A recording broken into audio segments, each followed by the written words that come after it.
Buenas tardes, profesor Basurto. Buenas tardes, compañeros. El día de hoy vamos a presentar acerca del poder de mercado. Los integrantes son Diana Sosa, eh, Sofi Loaiza, Luis Puma y, y Levi Claudio.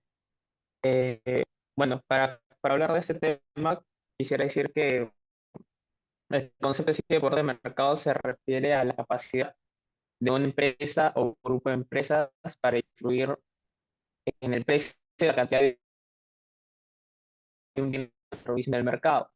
Cuando una empresa tiene poder de mercado, puede aumentar los precios y reducir la producción sin temor a perder todos sus clientes, ya que no hay suficientes competidores en el mercado para ofrecer alternativas.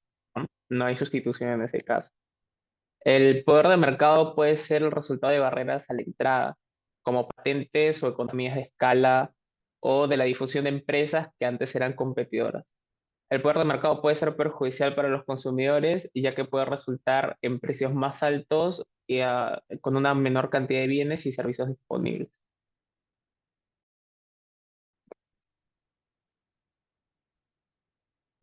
Ya se puede ver que nuestra economía, se puede resaltar que nuestra economía es, ay no, me equivoqué. Así es, nosotros, en nuestra vida diaria nosotros hacemos uso tanto de bienes y servicios.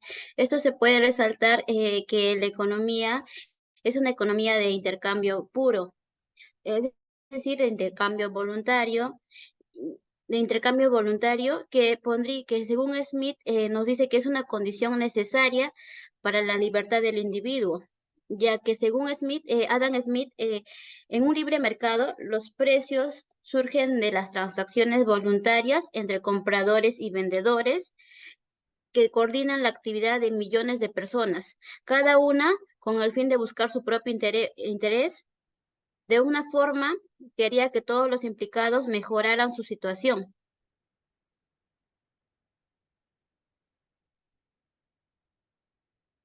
Ok, agregando lo que Lady está comentando, es muy cierto, en la primera parte de la lectura te comentan cómo es que el mercado de manera armoniosa, no, de manera voluntaria se va formando para que cada uno de los individuos dentro de la economía haga su función sin que se tenga que estar controlando cada uno de ellos, ¿no? Entonces, hay algo que resalto mucho, que yo resalto mucho del texto en la primera parte sobre todo, y es el método militar, de cómo el militar empieza a dar órdenes al coronel, el coronel al comandante, y el comandante el teniente al sargento, y el sargento a la tropa, ¿no? Cómo es de que cada uno de ellos o sea, cómo es que con la información del mercado y todo lo demás, cada uno de las personas o que están dentro del proceso, por ejemplo, de la fabricación de un lápiz, sabe lo que tiene que hacer y le va mandando a cada una de ellas y cómo de forma voluntaria lo va haciendo, ¿no? Sin que esto se tenga que estar dando a una escala grande, ¿no? Porque como comentaba el texto, no se puede hacer o no puedes tratar de controlar a toda una población porque va a ser imposible. Tal vez este tipo de control que es el método del militar pueda ser para grupos pequeños, no se puede dar para grupos grandes porque va a ser imposible, pero de forma voluntaria el mercado lo va haciendo.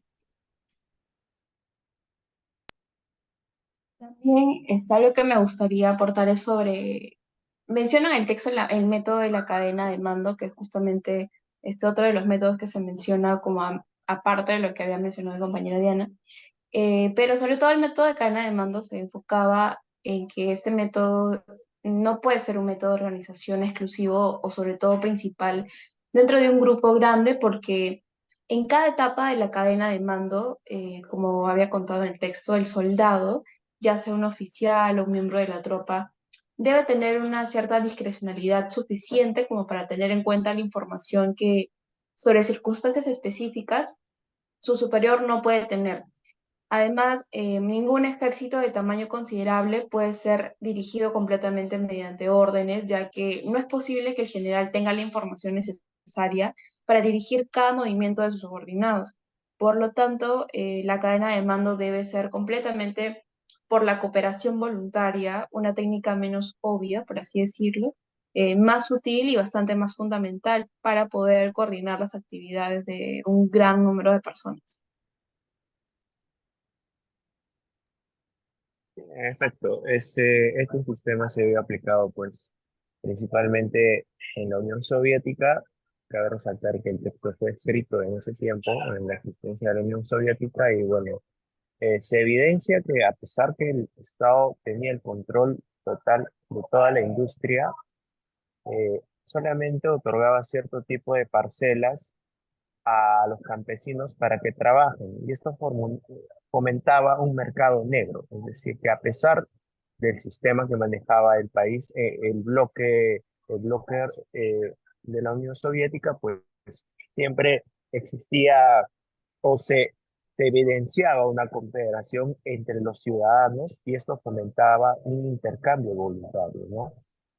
Más adelante ya la historia nos demuestra que en efecto, o sea, el sistema o la ideología que aplicaba la Unión Soviética no era factible y predominó pues eh, la cooperación y el intercambio voluntario que favorecía directamente en un principio individualmente y después comúnmente, ¿no?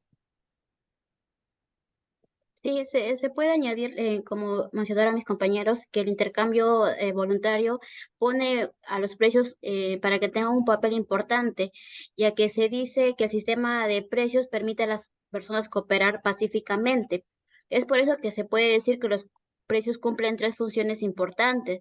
El primero es transmitir una información a las partes interesadas, como es el comprador y el vendedor. La segunda función vendría a ser proporcionar un incentivo para adoptar aquellos métodos de producción que pueden ser menos costosos, ¿no? En beneficios de ambos. Y el tercero sería, la tercera función de los precios sería quién consigue cuánto producir, la distribución de los ingresos también. Sí, como le estaba comentando Lady, justamente eso, o sea, uniendo, mejor dicho, la parte de cómo es que el mercado se va, esta cadena, este método de voluntario que se da en el mercado, luego se va haciendo de manera formal y hasta la actualidad por medio de la relación de precios, ¿no? Del papel de los precios, disculpen. Entonces, este le da un hace que el individuo ya no solamente, o sea, se explique por qué el individuo, mejor dicho, va a trabajar de manera voluntaria y es porque precisamente está buscando su mayor beneficio. Entonces, por medio de los precios podemos poner este intercambio entre los dos, ¿no?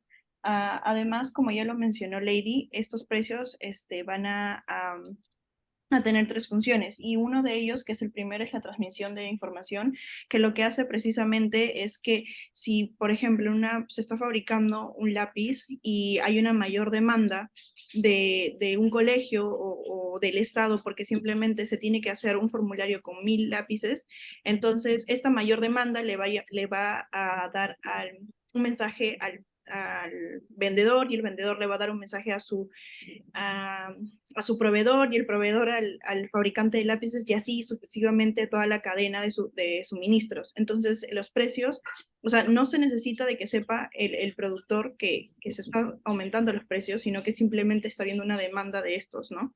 Entonces, es de esa manera como es que la transmisión de información por medio de los precios se va dando.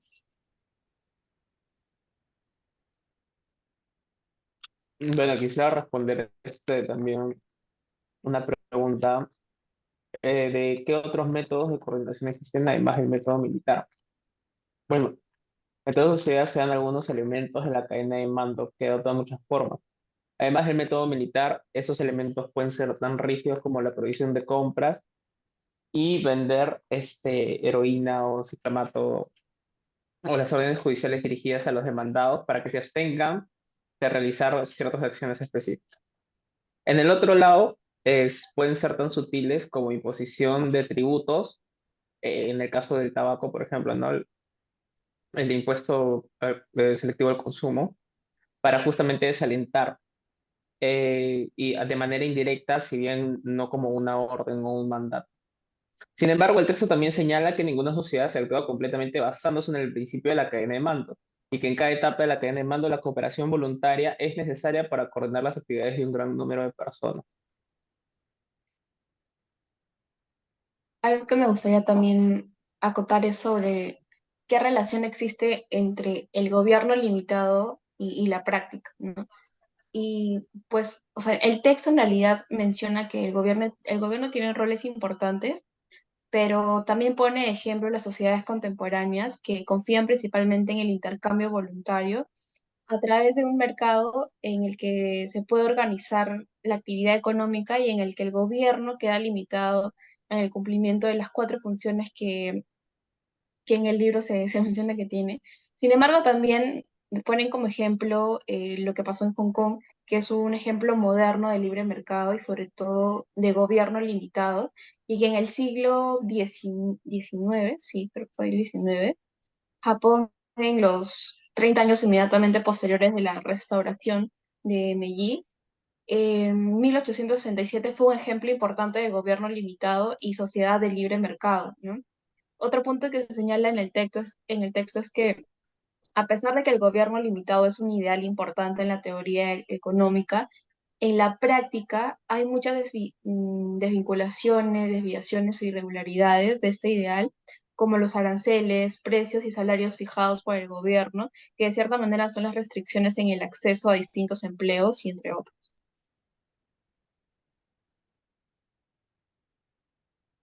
En efecto, principalmente yo, según mi postura y de acuerdo a lo que leí, más allá, el punto ahondante sería los precios, ¿no? O qué papel desempeñan los precios en el mercado. ¿Cuál es la importancia de los precios en el mercado, ¿no? Y en eso quería tocar este siguiente punto. Eh, el sistema de precios, como sabemos, determina pues que el mercado cumpla una determinada función. El sistema de precios permite a las personas de diversas formas cooperar pacíficamente en determinadas partes de su vida, ¿no? Eh, Según recordemos al clásico, según Adam Smith, pues este tipo de regulaciones se dan entre el comprador y el vendedor en un determinado lugar, y este lugar vendría a ser el mercado. Eh, Eso quería ahondar.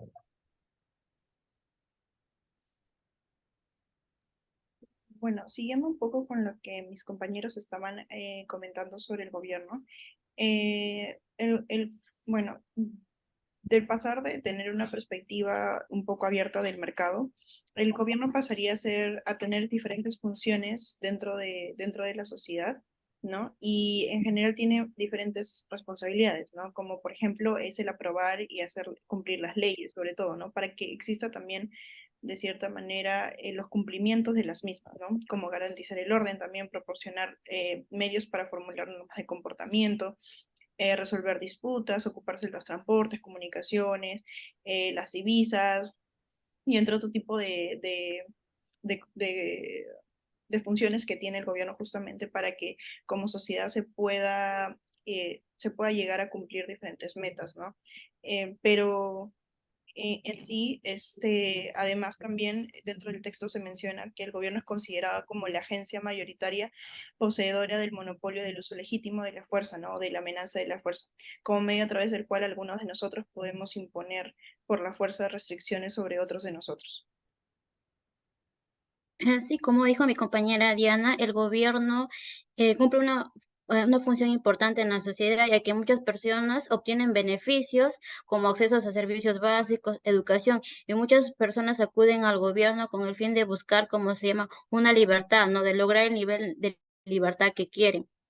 También es importante que resaltar que el gobierno está limitado en tres funciones, como se puede mencionar el libro, como es proteger a la sociedad de la violencia, proteger a los miembros de la sociedad. Y lo más importante se puede decir que el gobierno debe estar limitado a no vulnerar esos derechos que tiene la sociedad.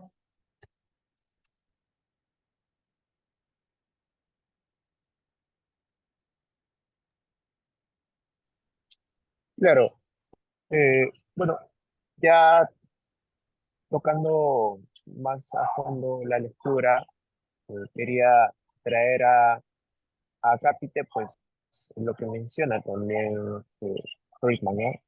Como es que a través de la cooperación, más allá del tema de los precios, eh, hubieron medios para propiciar este avance económico, ¿no? Como la evolución de las lenguas eh, se ha dado, pues, por el intercambio de los bienes y servicios que han tenido las diferentes sociedades, ¿no? El texto sugiere, pues, que los idiomas se desarrollaron gradualmente a medida que las personas interactuaban en el mercado y se comunicaban para demandar, pues, lo que en ese momento necesitaban, esa necesidad, para cubrir esa necesidad, ¿no? Y bueno, también tenemos la parte del conocimiento científico, que se desarrolló a través de la cooperación. Hoy en día lo vemos, ¿no? Eh, es muy, si un país pues es muy limitado, si no tiene información externa, y esto se ha venido dando a través de las confluencias. Por ejemplo, cuando el hombre llegó a la luna, voy a poner un ejemplo, esto lo dice el libro, ¿no? Para el hombre llegar a la luna, pues tuvo que haber una cooperación internacional, ¿no? Para darse ese hecho científico, este avance tecnológico muy grande, ¿no?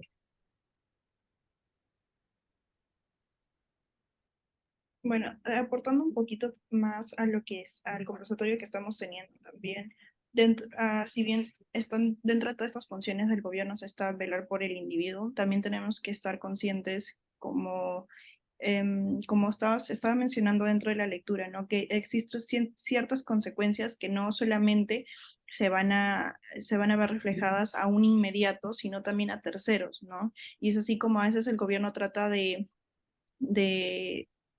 o sea, de solucionar este tipo de inconvenientes, pero no siempre se logra. Entonces aquí vienen las fallas del gobierno, ¿no? Em, y bueno, más que nada eso. Sí, para dar mi conclusión, se puede resaltar que Milton Friedman tenía razón al decir que los mercados son lo mejor que tenemos, aunque no sean perfectos. Por eso es importante, como se llama, ver que el gobierno cumpla sus tres principales funciones que tienen.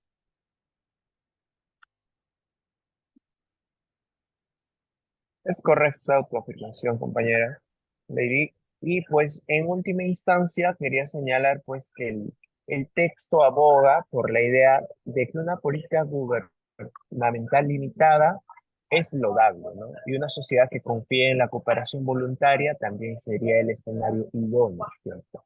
Esto basado también en el análisis de Adam Smith. Y se ha demostrado actualmente que eso es lo que verdaderamente funciona. Gracias. Gracias. Gracias.